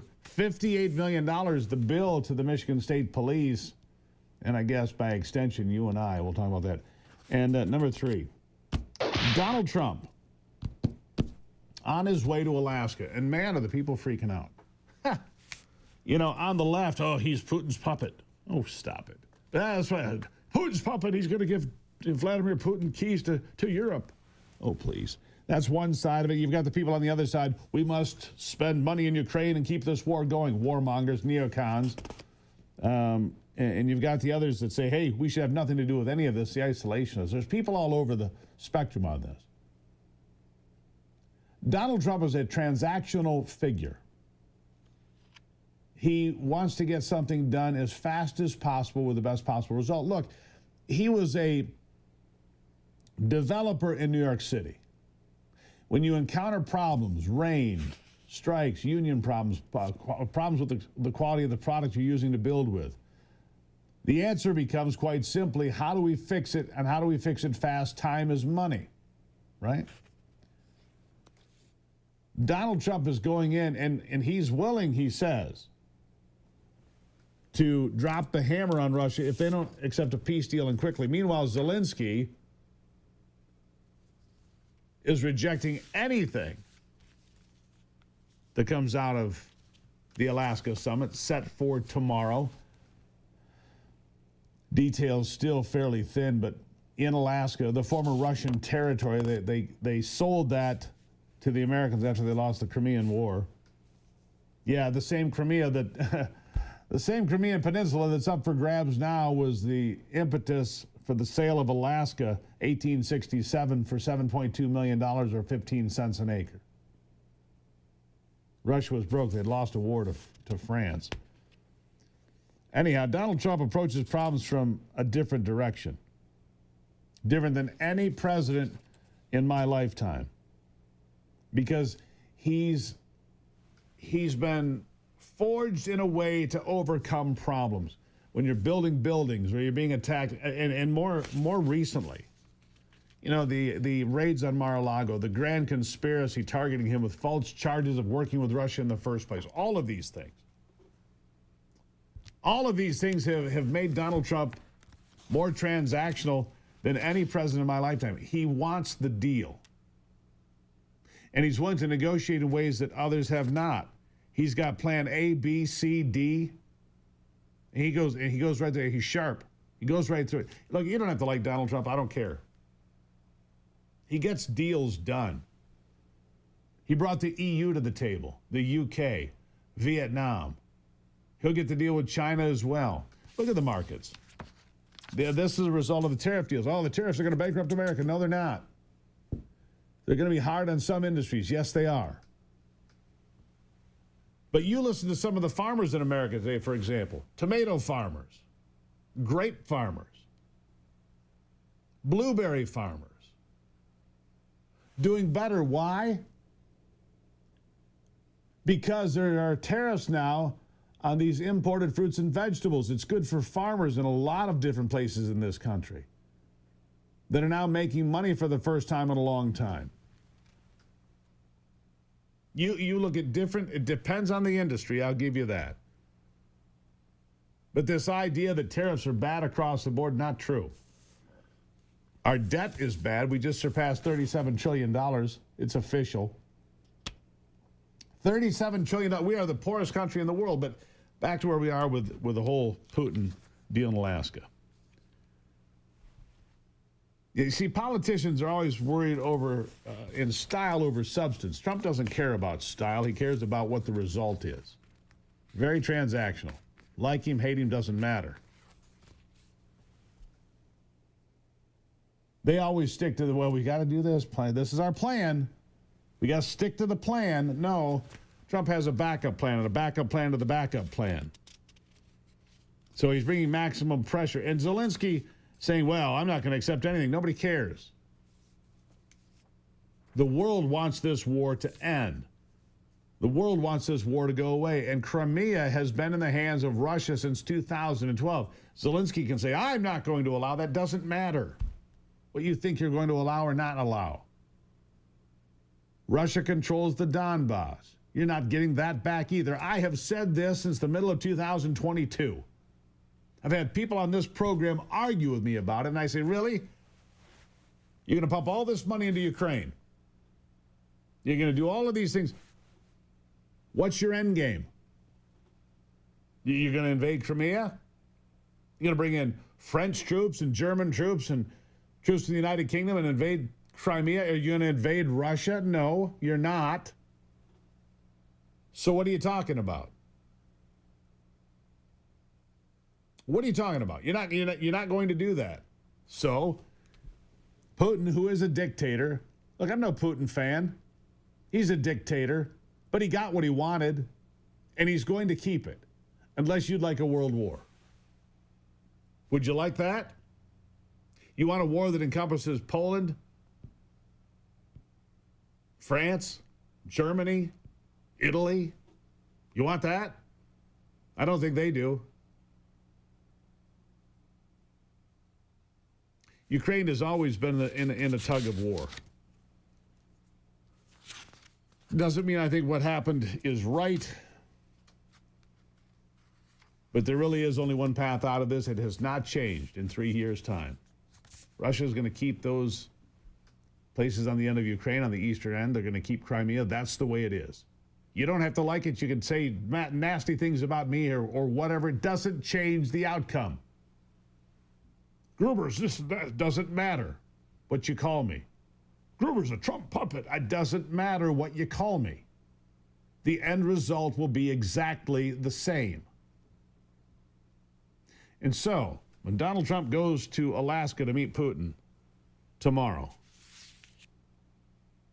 if Putin will have it, the agreement will be that Russia keeps Crimea and Russia keeps the Donbass and parts of what is now considered Ukraine. That's it. In exchange, Ukraine will not join NATO. Russia will sign a peace deal that will prevent them, or allegedly prevent them, from doing this again. Will it stop them? No, it's as good as the paper it's written on. But right now, from where I stand, that's about as good as you can hope for. That's about as best as you're going to get. And until I'm proven wrong, that's what I'm going with. And if I'm wrong, I'll tell you. I'm not like the other guys. I'll take a break. It's the Steve Gruber Show.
We need to mix this music up.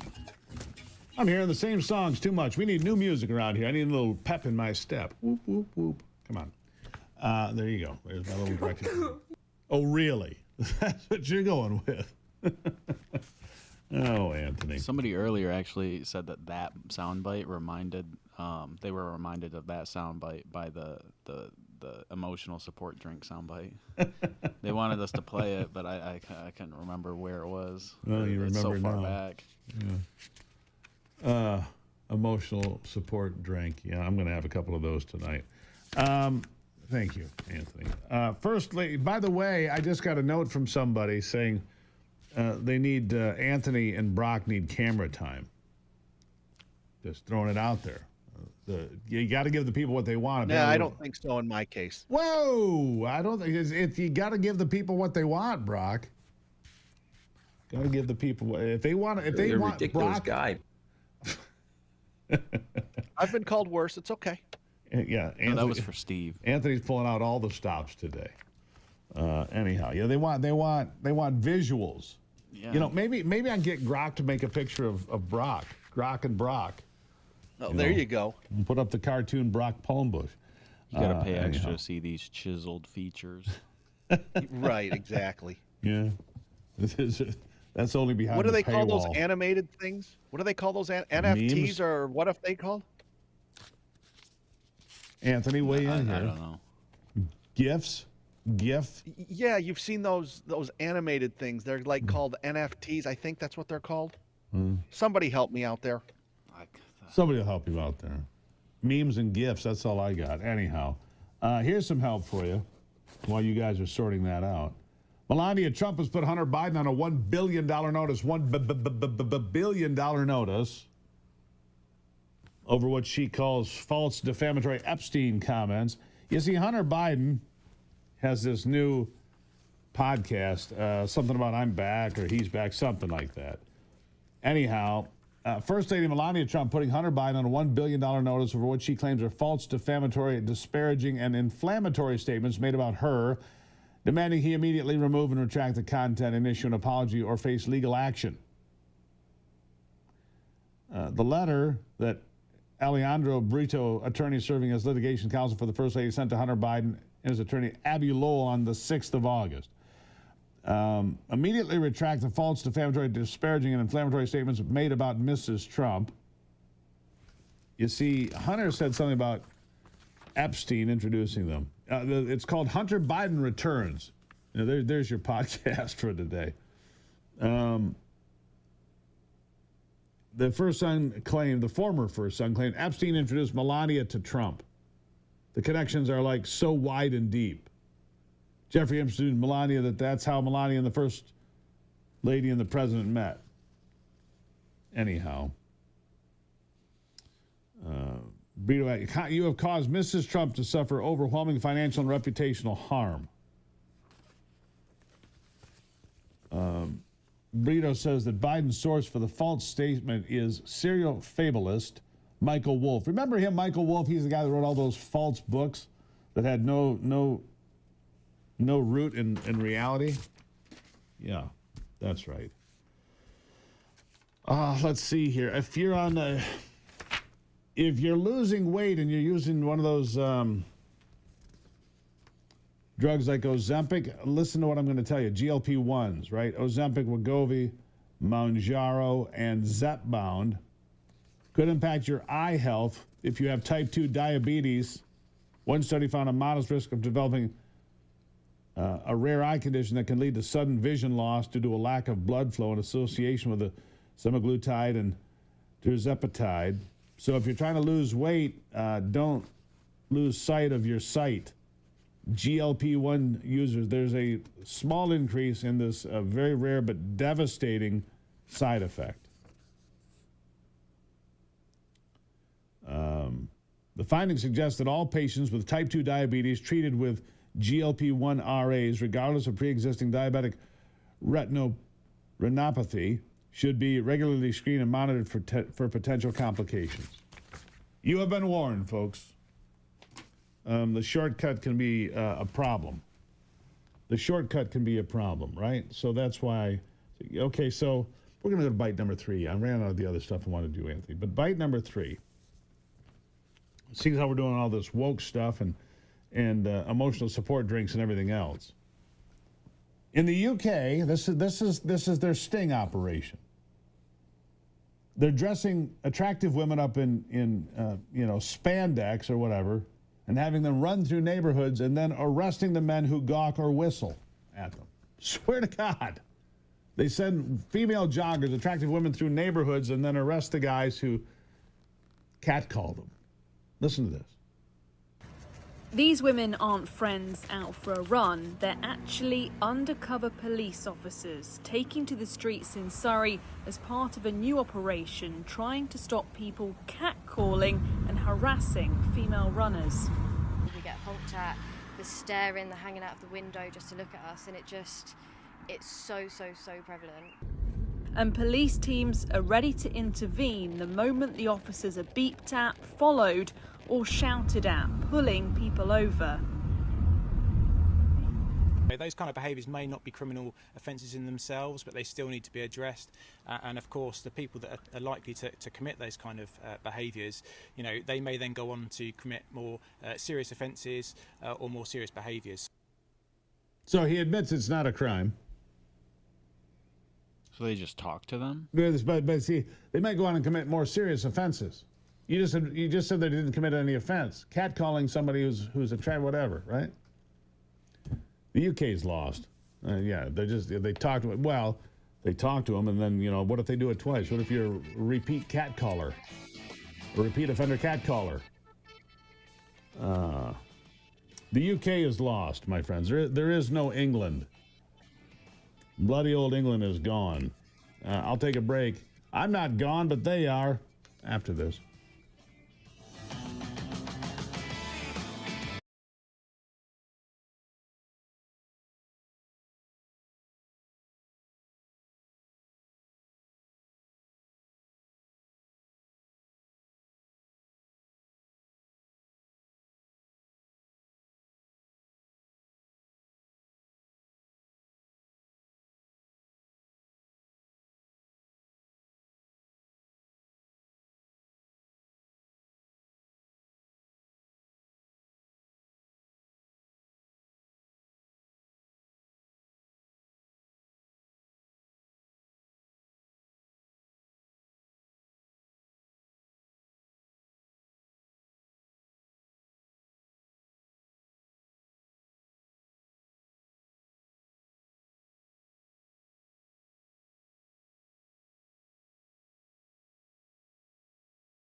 All right, back to it as we continue the conversation here. Listen, so this police officer this is a crazy story. It's all sorts of bad players here, but for Sean McMaster, who was cleared of any wrongdoing back in 2019, well, it has come full circle for him. He was a Detroit police officer investigated by the Michigan State Police. And now a jury has awarded Sean McMaster $58 million. $33 million for lost earnings, $25 million for punitive damages. I would guess the state would appeal, but jurors found that Michigan State Police Lieutenant David Busaka violated McMaster's Fourth Amendment rights by altering reports, leaving out exculpatory facts, and more while seeking warrants. This was the biggest travesty of justice I've seen in 44 plus years in law enforcement, said Oakland County Undersheriff Mike McCabe. He testified to that. Biggest travesty of justice in 44 years. The investigation was pushed in part by then Assistant Attorney General Brian Koladziev. I don't know how you say his name. Resigned, disbarred. He resigned and was disbarred. He's a defrocked lawyer after admitting to a sexual relationship with a victim in another case. The court filings show that he worked with McMaster's ex-wife to revive the long-closed allegations and pulled in Busaka to press charges. It was a scam against this guy from the beginning. $58 million. We might be on the hook for that. We might be. I don't know, but we could very well be on the hook for that. This part of the program brought to you by NeuroGuard. If you want to keep your head in the game, you need NeuroGuard. It is the best mouth guard. It takes the shock and awe out of your brain. It's on the mandible. It's the most important advancement in mouth guards, maybe in your lifetime. Find out more at NeuroGuard.com. NeuroGuard.com. You can save money, by the way, using the promo code Gruber, as always, right? NeuroGuard. It's there for you. NeuroGuardPlus.com, excuse me. Dr. Michael Hutchins in Traverse City made this. You want to try it. NeuroGuardPlus.com. Save 10% by dropping my name. NeuroGuard Plus. I'll get it. NeuroGuard Plus.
It is the grand conspiracy. It is the greatest scandal of American history. I just don't think that there's any way around that anymore.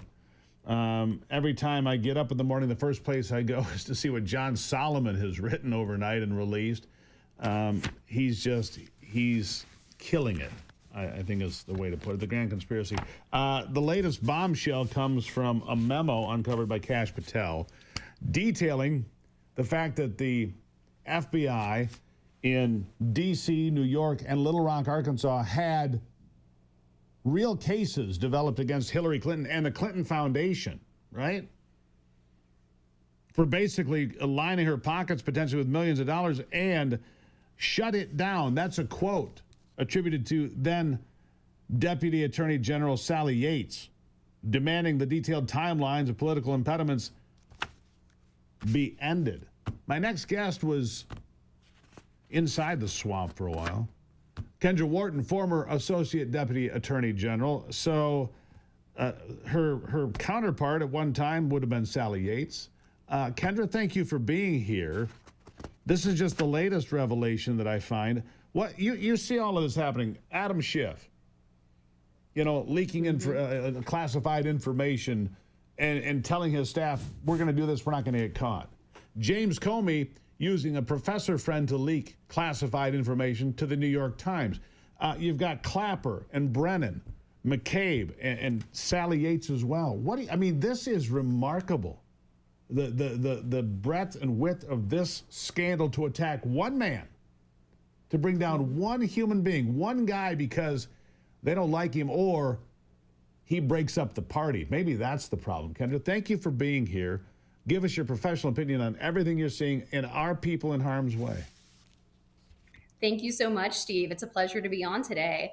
So this was the first hoax, right? This was the first time they put the entire power of the federal government and the Department of Justice, FBI, to try to get President Trump. You saw what happened down the road.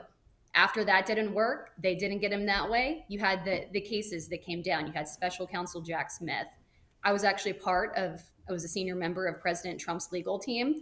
I represented him in the Florida case brought by Jack Smith, as well as the DC case, and then also the New York case brought by Manhattan District Attorney Alvin Bragg.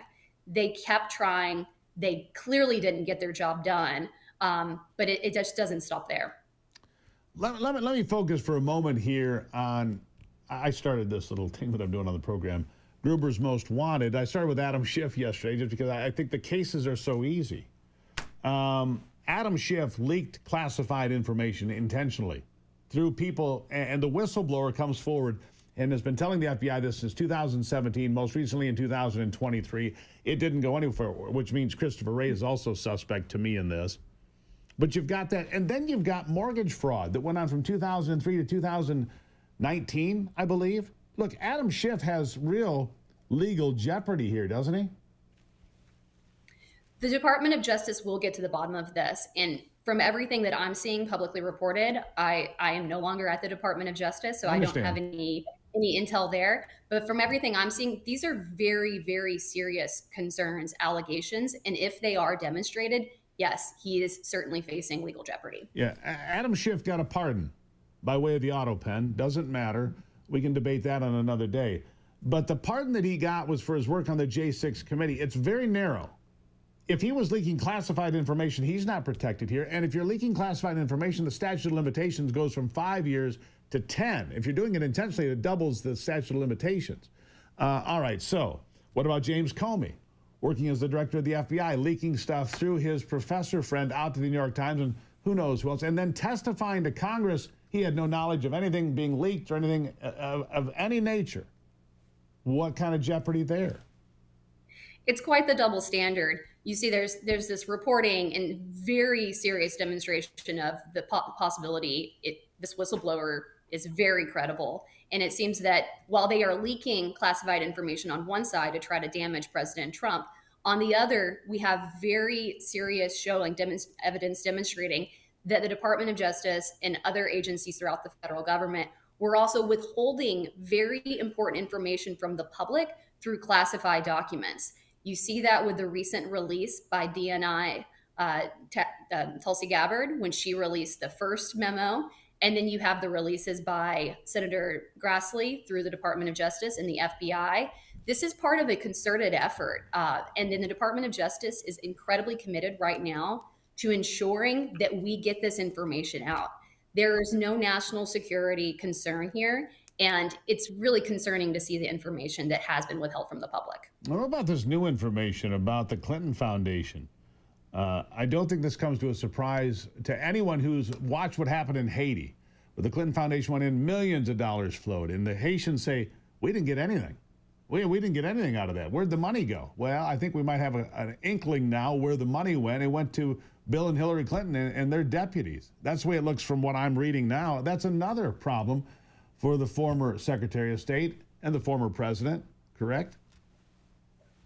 I mean, look, there's a real concern that they're not the only organization that might be padding their pockets. This is something on the left. They're consistently setting up these organizations. They look so amazing. They're doing all this great work, but yet they're pulling salaries. They're using these perks. Right. It's amazing. The left likes to have the upper hand, but on the moral ground, but they always can't pull through on that. You know, you left the Justice Department, what, in June? July, actually. July, Yeah. okay. But you were a senior ethics official. I mean, you look at this stuff. You were a senior ethics official. There's no ethics anywhere here, Kendra. These are bottom feeders, self-serving, transactional politicians and grifters. What else am I to make of any of this?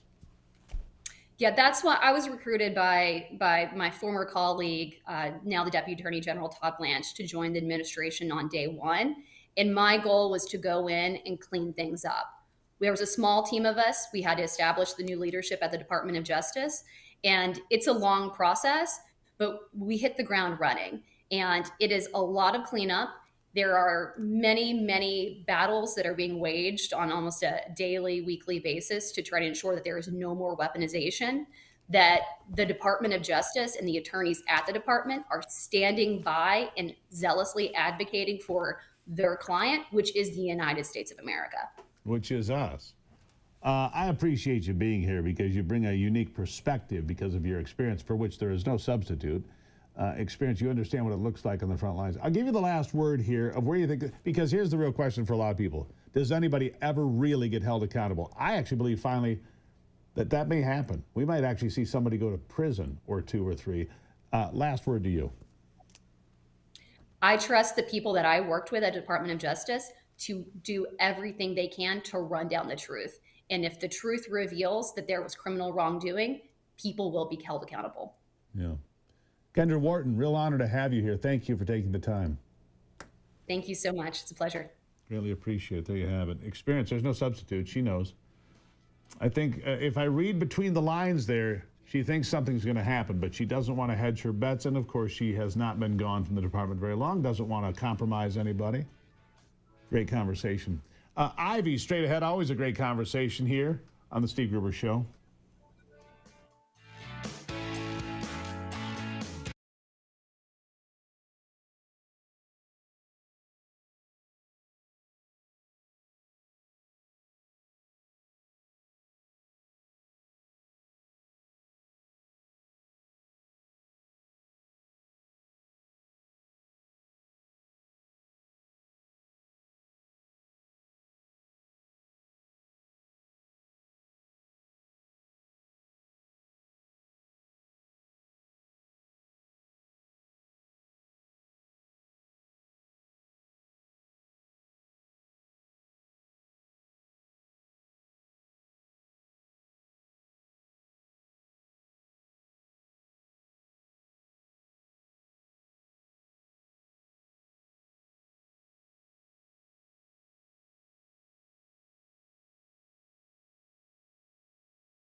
Well, here we go as we dive back into it. Glad to have you along for the conversation. How's the tie look? You know, I decided to put a tie on in the break. You know, if I'm going to have a special guest, I want to look darn good when she gets here. That's Ivy is in the room, and you know, I just want to look my best, Ivy, so I put a tie on. Oh, that's so kind. Thank you for doing that for me.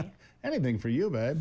Let's see. I handed you a story about Kellogg's earlier, right? Mm-hmm. Apparently, they're cleaning up their act. Did you bring that one with you? I did. Yeah, actually, I posted that earlier yesterday to your truth page, and I was like, making cereal great again, you know. And I'm thinking, why is it that these food manufacturers just have different rules for different countries? Like, it's weird. If you isn't knew it? that it wasn't that great and it was banned and this is how you have it, and would it be less expensive to do it all the same? I don't know. Yeah, so Kellogg's is taking out what? Dyes and additives and things. Right. Toxic dyes. Yeah, just the toxic ones. The other ones get to stay. Just the ones that make you like grow a third eye. It's a great question. Well, they do say, you know, like, I think that a lot of kids have this natural energy, especially young men, especially boys, just have a tremendous amount of energy. Now, some have more than others. And for instance, like artificial dyes create this kind of havoc in their brain and in their bodies. And that creates a more attention deficit, you know, issues. More ADD, more problems. So think issues. about it. A lot of families, their kids get up, they eat a bowl of cereal before they go to school. They get to school, they wonder why their kids can't sit still and can't concentrate. Well, they don't have anything to fuel their body or their brain. And so, you know, you have, you know, problems like this in school. But yeah, absolutely. We have a no cereal policy here at our house during school days. So yeah, only eat something eggs good. and real food. Yeah. Protein, yogurt, fruit. That's Smoothies, generally like, that sort of thing, smoothie, like a protein smoothie. Yeah. One of the actually highly processed foods that is good for you, whey protein, very, very, very good You know, for it's interesting. We've talked about this before, but I love the Yucca app on the phone, which you can, which is YUKA. And all you do, you take a picture of the UPC code, right? Little carrot. It'll tell you if the food's good, bad. I mean, and I like that it gives you alternatives. And it does. And for myself, when I go to the grocery store, which is not very often, I generally buy from Instacart, but I will not buy the items if it's you know, poor or bad. It doesn't come in the house. It doesn't. I don't buy it. Well, you bought one. You bought one. Which one was that? You bought Honey Nut Cheerios. I did. Buy, it scores a whopping 8 out of 100. But again, he doesn't get to eat that on school days. He gets that on weekends, maybe. Well, this is the way I see it. I mean, you know, is a brownie good for you? Probably not. If you cook it what from kind? home, if you create especially not a pot brownie. You know, speaking of that, it makes me have a memory here, which is I was driving into downtown Lansing to pick you up actually from Liskey's. Love Liskey's, my car by the needed way. some stuff. Anyways, I see a billboard that says, if your kids ate your adult gummies, call this hotline. Oh my God. And I'm thinking, how bad is it and how often does this happen that parents have these weed gummies out and their kids, I mean, I could not imagine. Look, remember all the promises, it's going to be this great thing. Make all this money, all this tax free. There's a weed shop on every corner.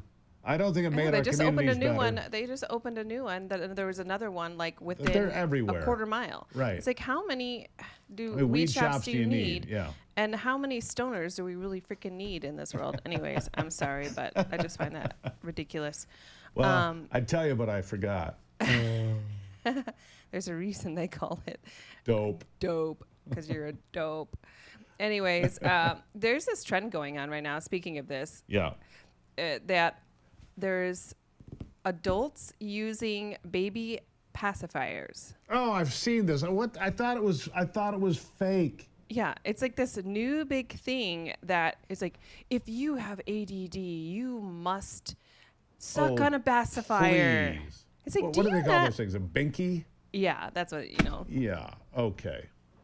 First of all, do you have any idea how much havoc that causes for your teeth? Oh, it's terrible. It like pushes your teeth out and anyways. Yeah. Hey, how ridiculous. So, kind of reminds me of that woman that had the issue on when you were playing earlier that was crying about not having Starbucks. I just really One of the loved her. things that I cannot stand is entitlement and the sense of like I am owed something. It's like she says in the video, well, you know, at least they allowed me to have 30 days and work. But she's complaining that she has to go to a job that she's lost. Well, in that 30 days, did you not spend any time looking for another job? No, she spent her time looking for berry fizz or whatever, fairy biz or whatever it was called. I often look at these videos and I feel sorry for her, actually. Yeah, I feel sorry for her too. And then But not too I'm sorry. wondering, So how the did hell with you her. how did you come to this?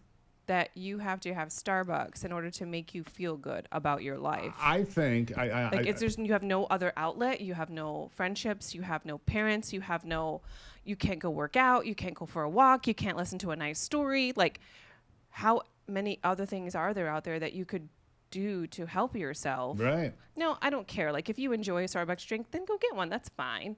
But to have a total breakdown over it, But they canceled it. where does that come from? Like, why do people The synaptic have these, relays have fouled out. There's a foul in the spark plug. I really think. I mean, is it being spoiled? Like, I'm just trying to something. understand. What I'm going to say next is I think it's true. I believe that we should go get a barrel from Pick Your Distillery and have Gruber's emotional support bourbon. And I we like should that sell idea, it. Steve. Gruber's emotional support bourbon. We need. Open as needed. Because I see idiots like that. I'm like, dude, I just want to drink. What is wrong with her? I see the idiot with a pacifier in his mouth, and I want to just like, right. dude. I agree that the best, if you have stress, the best thing isn't, go to the bar and get hammered to deal with your problems. No, I don't think that's a great idea. That's not what I'm saying. It's not what I'm saying. I'm just saying, for emotional support. My emotional support animal is bourbon. I just throwing it out there. Ivy, love you. Love you. I'm out of bourbon. See, now that would be cause for angst and tears. That would make sense, wouldn't it? No.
All right, so Anthony had a pretty good idea in the break for Gruber's emotional support bourbon, right?